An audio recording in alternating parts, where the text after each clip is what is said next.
How to fix messenger notification not working in Realme 13. So let's start the video. First of all, open settings. In settings, scroll down and click on notifications, and then scroll down and click on messenger.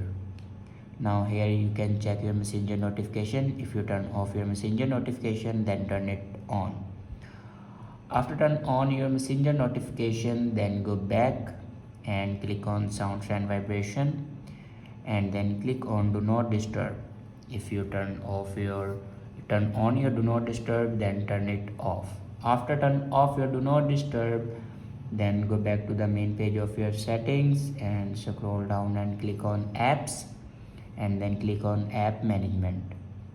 Now scroll down and click on messenger app, and then click on storage usage.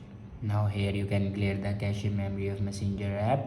After clear the cache memory, then go back to the home screen and restart your device. For restart your device, press and hold power button and then swipe up to restart your device.